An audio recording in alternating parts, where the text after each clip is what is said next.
Halo teman-teman, salam kenal. Selamat datang di Irsyah Wahyudi Channel. Terus support channel ini dan pastikan kalian semua klik like dan subscribe.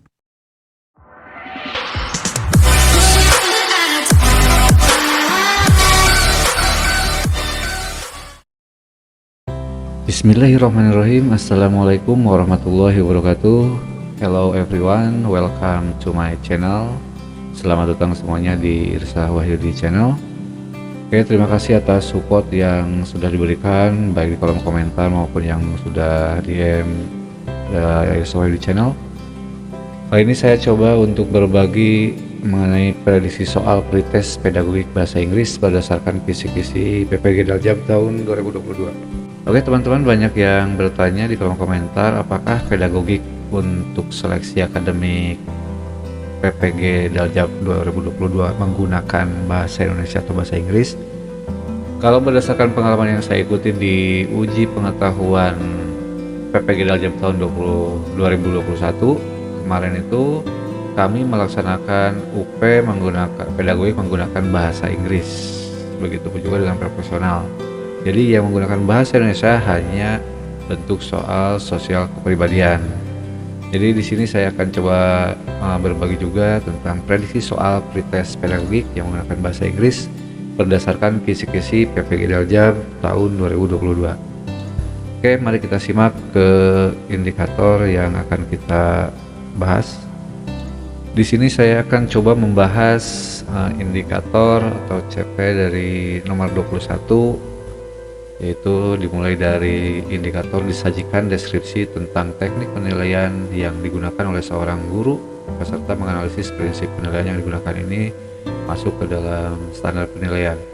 Perlu diketahui baik oleh teman-teman semuanya bahwasanya dalam mengerjakan soal-soal seleksi maupun UP itu semua soal itu diacak ya, jadi tidak berurut seperti ini walaupun kisi-kisi di sini berurutan. Nah di sini juga indikator diacak, indikator 2, ke 9, 10, 1, 3, dan 4. Perlu diketahui juga bahwasanya waktu saya melaksanakan UP di tahun 2021 itu jumlah soal sebanyak 120 soal.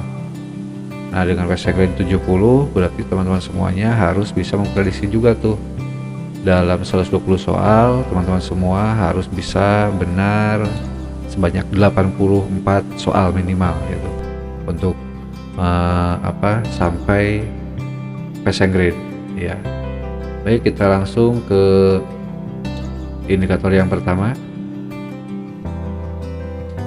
Di sini dimulai dengan indikator disajikan deskripsi tentang teknik penilaian yang digunakan oleh seorang guru peserta menganalisis prinsip penilaian yang digunakan. Oke, kita coba prinsip penilaian. Di sini saya sudah kasih highlight, yaitu materinya tentang prinsip penilaian. Oke, prinsip penilaian ini pada prinsipnya tes atau instrumen yang dimaksudkan untuk mengukur hasil belajar harus lebih baik. Tes yang baik harus memenuhi beberapa kriteria. Nah ini kriteria dalam prinsip penilaian. Yang pertama ada practicality, yang kedua reliability, yang ketiga validity, yang keempat authenticity, dan yang kelima was back. Nah di sini perlu teman-teman ketahui semua, bisa browsing atau mencari referensi tentang prinsip penilaian ini. Di sini saya hanya akan langsung membahas soalnya, tapi sedikit saya uraikan satu persatu secara singkat ya teman-teman. Baik, saya akan coba jelaskan satu persatu tentang prinsip penilaian ini yang secara singkat. Yang pertama, practicality itu mengacu pada kemudahan yang ada pada sebuah tes ya, yang ada pada sebuah tes atau instrumen atau alat evaluasi, baik dalam mempersiapkan, menggunakan atau menginterpretasi atau memperoleh hasil, maupun kemudahan dalam menyimpannya ini secara praktis mudah-mudahan.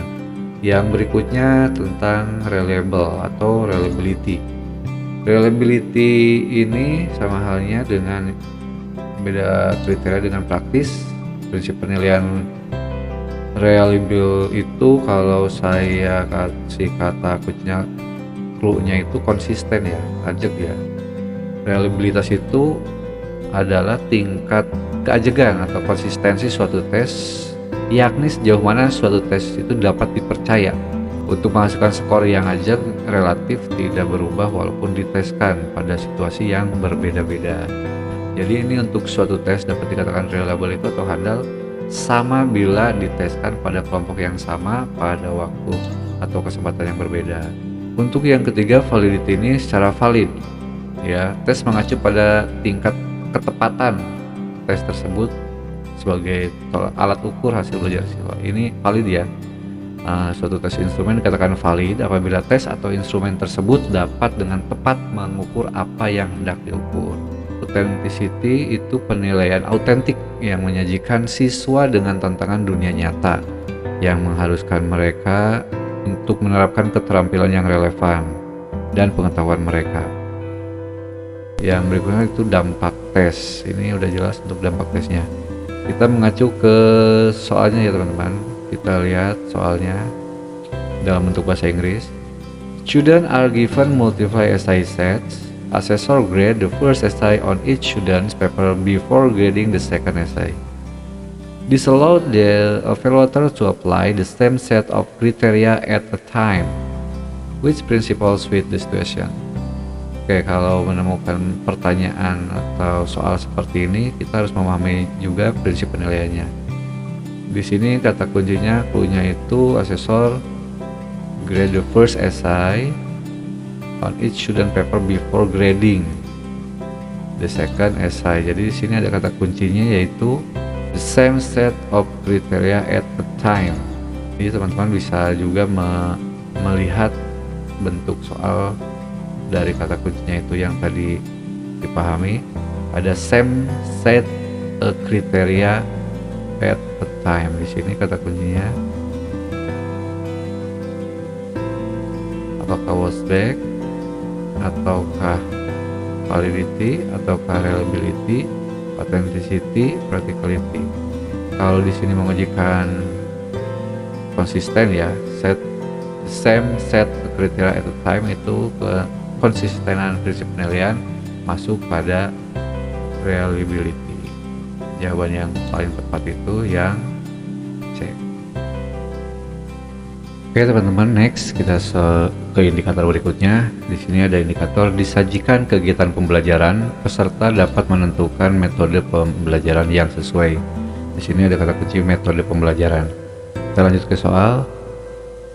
Learning activities that involve the maximum of all the abilities of learners that begin with the provision of stimulus. Invite students to identify problems, collect data and process data so as to provide proof and draw conclusion.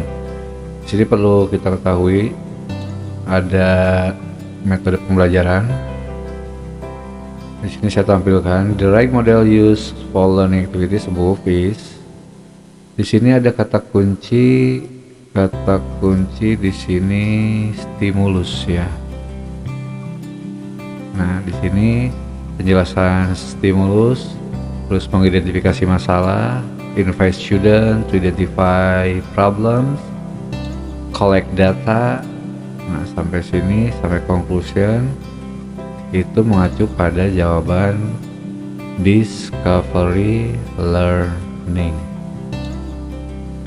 Oke, jadi jawaban yang paling tepat itu yang C ya, yang C, discovery learning. Kalau problem project based learning yang sintaksnya itu pengumpulan project, kalau problem based learning pemecahan masalah ya. Ini antara perbandingan discovery and inquiry. Oke, next ke soal berikutnya, ke indikator berikutnya ada disajikan deskripsi tentang konsep penilaian. Peserta menentukan salah satu prinsip assessment of learning, assessment for learning, and assessment as learning. Ini kata kuncinya tentang prinsip penilaian ya. Oke, kita lihat soalnya. Promoting independent learning in English classes, Dr. Noho applies self-assessment technique. He guides learners to set those own goals, to monitor their own progress. He provides example and models, blah blah, quality work ini that reflect curriculum outcomes and work with the student to develop their criteria of good practice. Here, Dr. Nahau implement the concept of assessment. Perlu kita ketahui dalam assessment prinsip penilaian tersebut itu ada 3, yaitu assessment of learning, assessment for learning, and assessment as learning. Perlu kita pahami dulu ketiga prinsip penilaian di sini. Prinsip penilaian di sini, kalau kata kuncinya itu assessment of learning itu penilaian akhir pembelajaran atau hasil. Kalau ujian sekolah, UNBK, PTS, PAS, bagi guru itu masuknya ke assessment of learning. Kalau assessment for learning ini penilaian untuk pembelajaran selama proses KBM, kegiatan belajar mengajar berlangsung, dalam memberikan penilaian terhadap peserta didik itu masuknya assessment for learning. And assessment as learning itu saat penilaian sebagai pembelajaran ini refleksi. Di sini saya berikan penjelasan yang lebih rinci lagi antara perbedaan assessment of learning, assessment for learning, and assessment as learning. Assessment of learning itu dilakukan oleh guru untuk menentukan instruksi apa yang dilakukan selanjutnya. Ini kata kuncinya tadi ya, untuk assessment of learning itu hasil seperti ujian sekolah, UNBK, ulangan harian atau PTS PAS itu assessment of learning. Nah, di sini ada kata kuncinya. Oke teman-teman, kita lihat dari soalnya. Promoting independent learning in English classes, Dr. Nahau applies self-assessment. Nah, di sini kata kuncinya nih, self-assessment technique.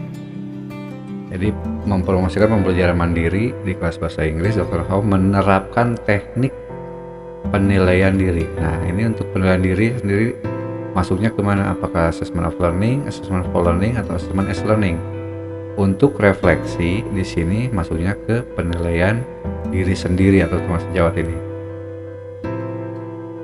Jadi jawaban yang paling tepat di sini adalah yang A, assessment as learning, yang ini ya.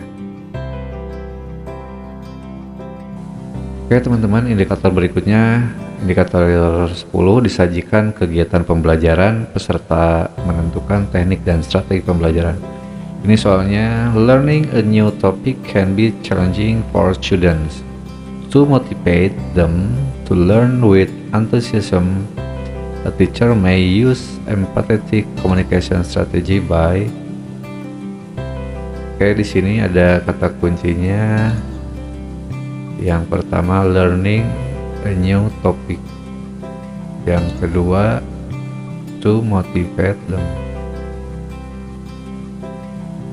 Oke, untuk pembahasannya kita lihat dari kata kunci, kedua kata kunci tersebut. Untuk menjawab soal tersebut ada kata kunci learning new topic, mempelajari tema yang baru, dan to motivate learner, memotivasi siswa. Nah, maka pilihan jawaban yang berhubungan dengan kata kunci tersebut yang benar adalah di sini ada yang A, stating that the topic is interesting and they will like it. Oke, di sini untuk menentukan teknik dan strategi pembelajaran. Oke, next ke soal berikutnya. Di sini indikatornya disajikan KI atau KD bahasa Inggris SMP, SMA, dan SMK.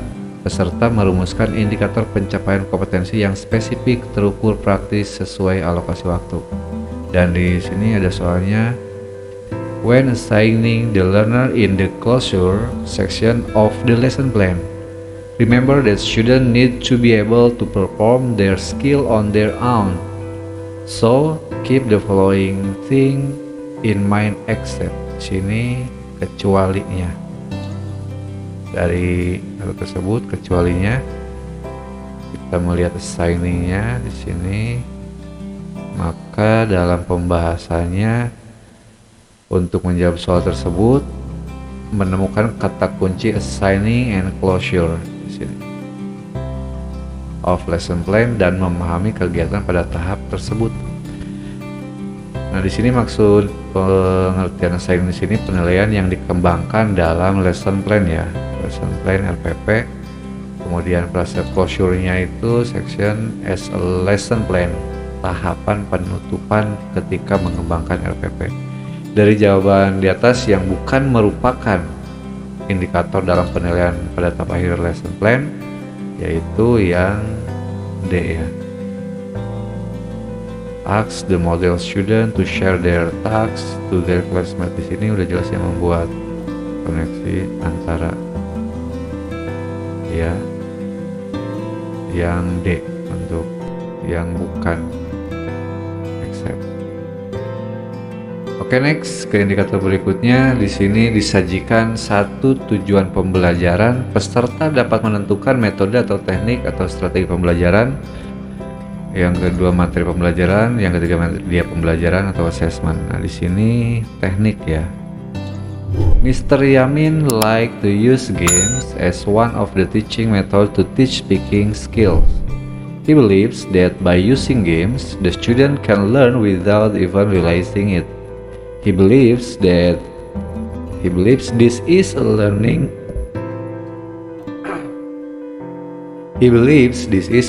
technique that can be very effective. Nah, ini teknik yang digunakan Mr. Yamin di sini untuk itu apakah call, TPEC, Edmodo, gamification, interactive learning. Di sini ada kata kunci use game. Nah, yang biar menarik untuk siswa menggunakan sebuah game itu, teknik yang digunakan untuk mengaplikasikannya yang lebih tepat itu yang gamification ya. Jadi jawaban yang tepat di sini adalah yang D.